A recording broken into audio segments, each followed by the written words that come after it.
Hi guys, Creative Katie, Karen Burchill here. Welcome to my channel and an art journal tutorial. This one is great for beginners.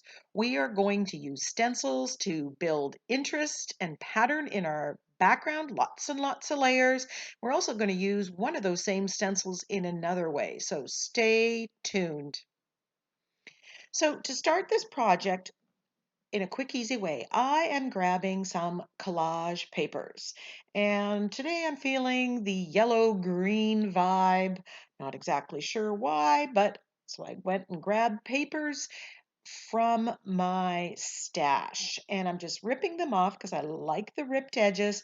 I'm also grabbing papers that are on different weights of papers. So this one is actually on a coffee filter. And I absolutely love the texture that you get when you collage coffee filters onto a page. If you're using a collage pack or scrapbook papers or even a magazine picture, you are benefiting from the fact that someone else has put these colors together and you know they work. This starts your color story for this page. It's also a quick way to jumpstart your page and minimize the time that you're going to be creating. So if you're limited for creative time, that using collage papers is a great way of doing that. Gets you right into the thick of things. Gives you that jump start. So I'm gluing this down. I'm using Liquitex Basics Fluid Matte Medium. And that's one of my favorite things to use when gluing things down. It gives a nice finish. All the paint that goes on it afterwards. I like how everything works together. But use what you have. If you have got matte or Mod Podge, just be aware that paint or subsequent layers will differ a little bit. So I'm just gluing these down, making some interesting patterns, playing with lights and darks on there. And then I'm going to make sure that I give this a dry before I flip it over and cut off the excess. Now you may be wondering what I'm working on. I am working on a page from an old recipe binder that I've repurposed into an art journal. And I love how I can take this out and work on a single page at a time. Now, back to those collage papers. I'm grabbing the colors that I see in those collage papers. There's the dark green, which I'm using Hooker's green, and the yellow green. And I grabbed out some Prussian blue. It's in there, and I'm thinking that might be the color I use for contrast. Now this stencil is called Art Deco Leaves, and this is the 6-inch version. I've got the 12-inch, and I absolutely love this stencil. It gives some nice background layers. So I'm using the dark green, and I'm stenciling over the collage papers and the white space that I've left. I'm adding color and pattern at the same time. Now I'm applying this with a makeup sponge, and I'm getting a little bit of paint and I pat it off. You don't want your makeup sponge to be, the paint to be globbed on.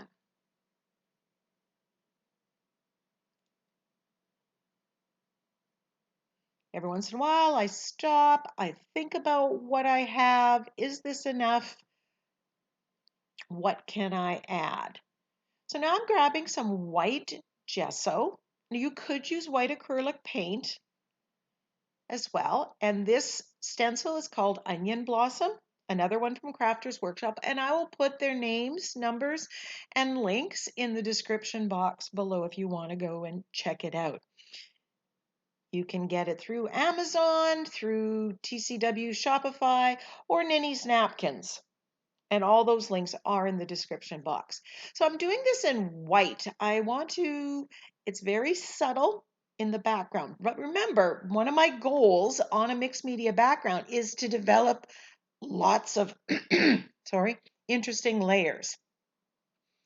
And using the same stencils, light, dark, green, white, is one of those ways that you can achieve that. Now I'm using the maidenhair or not maidenhair fern, sorry, the onion blossom stencil, and I'm putting some green. So I've done it white and green, and I'm filling in some of the areas. And I'm absolutely loving what I'm seeing on this background. Now you'll know with this onion blossom, I'm not using the entire stencil. Look at your stencils, pick out part of it that you like. That's what you can use. And I'm just edging the page as I'm thinking about what's coming next.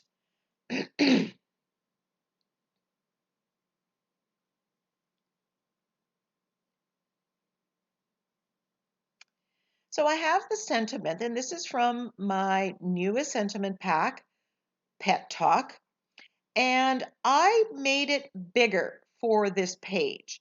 Now, the size that I've selected to put the sentiment pack in is a good general size, but remember, you can resize it. I give you permission to resize my sentiments as you wish for whatever page. Going smaller is a little easier, going bigger, it's doable, but you end up with a little bit of waste. And I put a link to the video where I show you how you can do that or point you in the right direction. You still might have to fiddle around with your printer. I'm not sure on the orientation or the composition of my page, so I'm just playing around. I'm putting it here, I'm putting it there. I'm thinking that maybe I'm going to put the sentiment as, just keep it as that rectangular block, but that blocks off a lot of my background. So I'm deciding to cut this into strips. I'm still going to keep a lot of that white because I like how that's looking. But I'm cutting it into strips. This makes the sentiment take more space on the background, eliminates some of the white space.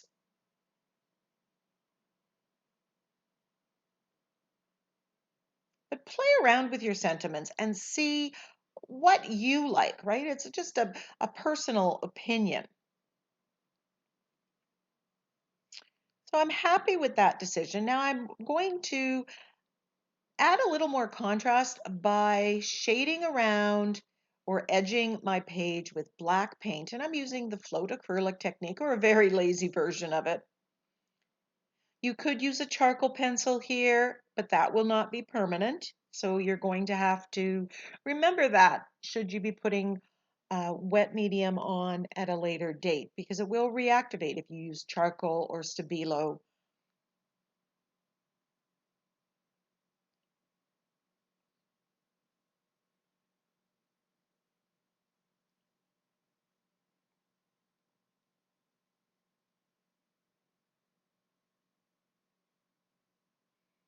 So this background, I could put anything on here, any focal image that goes with these colors. Now I've decided that I want to add a little more contrast. So I'm grabbing one of my favorite versatile stamps. This is a dot stamp, and I'll put a link to it. It's actually half of the stamp. It was so big, and for my purposes, I only needed half of it. And I'm just rubbing black acrylic paint on it and stamping. I use the black acrylic paint instead of ink because it gives a little bit of texture and I find I get a darker stamp. So there is the background before the stamp. Can you see the difference? So this is Tim Holt's Crazy Dog and I'm just going to paint it. I'm using yellow oxide and mixing it with a little bit of white gesso. And I picked this color because I think it'll be a nice contrast to the background.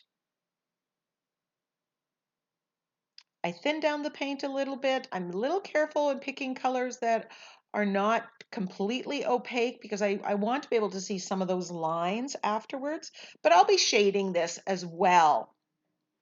So I will be adding more to it. It won't be quite as flat. Now I'm using the makeup sponge and I've got some black and brown paint on it and I'm just edging it.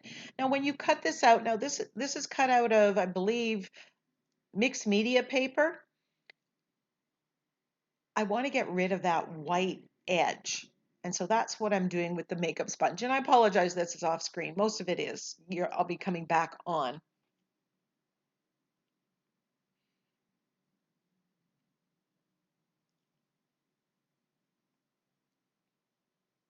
And you can see I've done some floating acrylic shading on this dog, where the lines are. I'm just following the lines that have been given. So now I'm trying out, I've also edged the sentiment with black acrylic paint and a makeup sponge, just the same way I did the dog.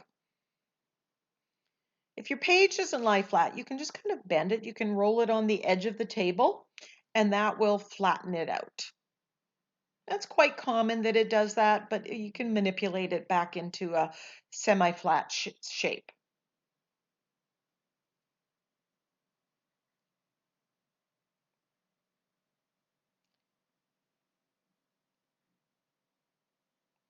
So now I'm playing again with the composition. Where do I want the sentiment to go based on the background, how everything's come together at this point? Now that dog was this iron oxide color, and I wanted to introduce some of that color into the background so everything really works together.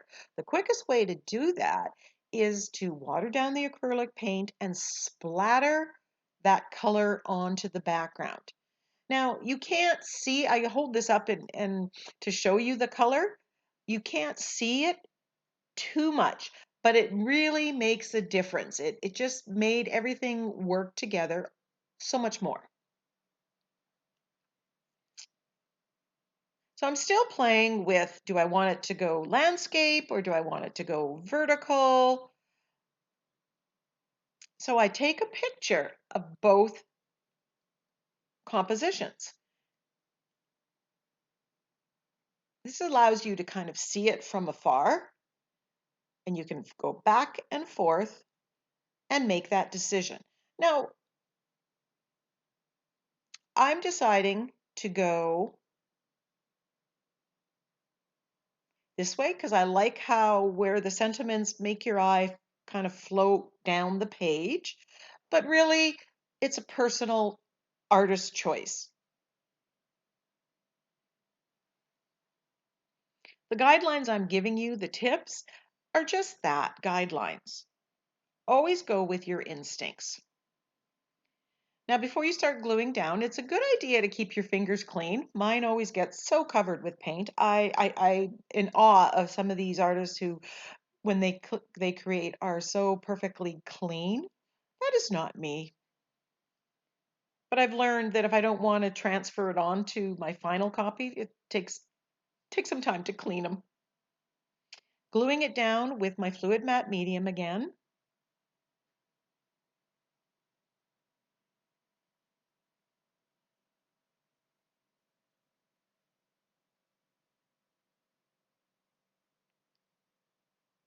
If it's a thicker paper like this, the dog is cut out of, it just takes a little bit of time for it to start working. So I just kind of push it down till it does, and then give it a quick dry.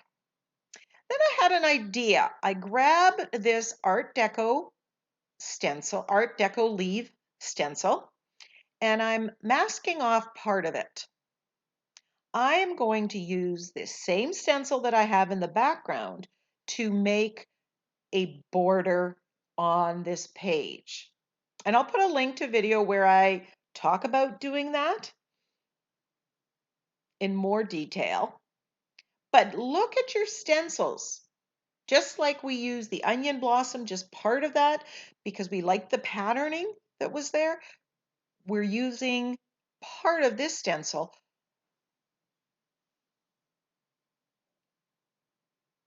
to make the border. And that's how you really get your value out of stencils. And for me, I have a lot of stencils. Of course, I'm a brand ambassador with Crafters Workshop, but I always spent a lot of money on stencils anyways because of their usability. I use them to make the gel print, to make my collage papers.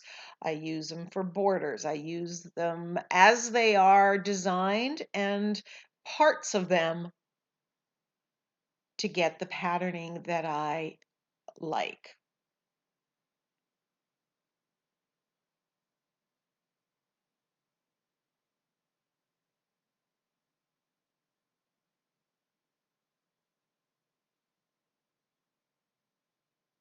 So I'm just stenciling on with black acrylic paint. Again, I'm watching that I don't get too much paint on the makeup sponge. I'm starting, I can start in the middle. I can just repeat the pattern here.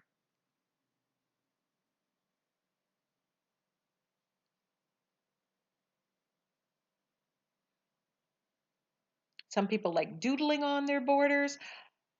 This is my preferred way.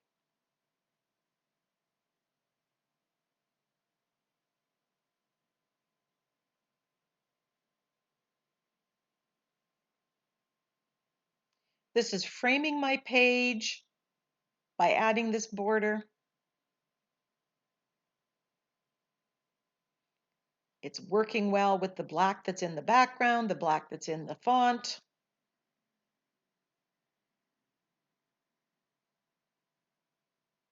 So this page really used two stencils, two colors with black and white, lots of layers.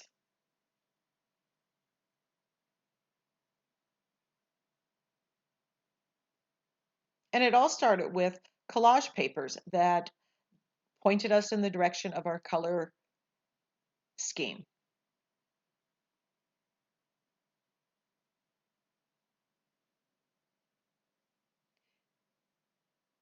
If you're interested in purchasing my Pet Talk sentiment pack that I'm using here, you can go check it out at ninniesnapkins.com, where you can purchase a digital download of this sentiment and I believe over 30, maybe even over 40 sentiments that maybe your pet may say.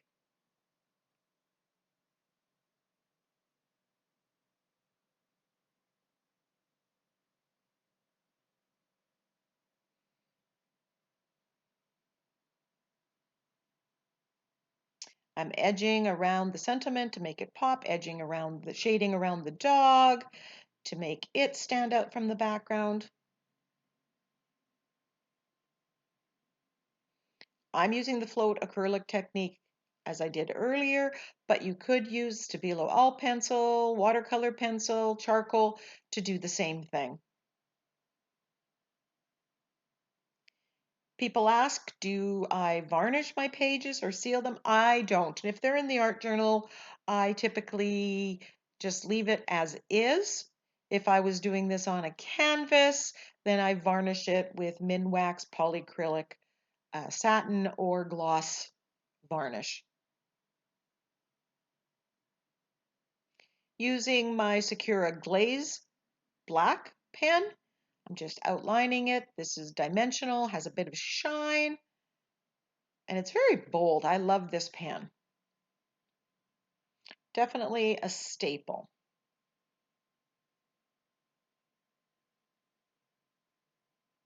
And what I love, you use it right to the bitter end. It doesn't dry up for you.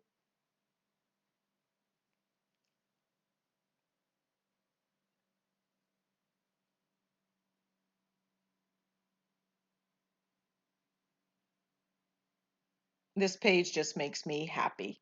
I love the colors. I love the the sentiment that's on here. I think it's funny. And I'm not even a dog owner.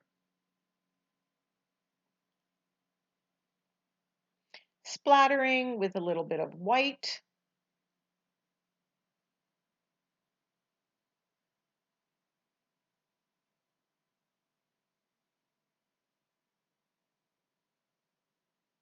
Just add another finishing detail. Close-ups are coming. Give me a thumbs up, share with your creative friends, join my Facebook group, and follow me on Instagram @CreativeKatie. Now let's go get creative.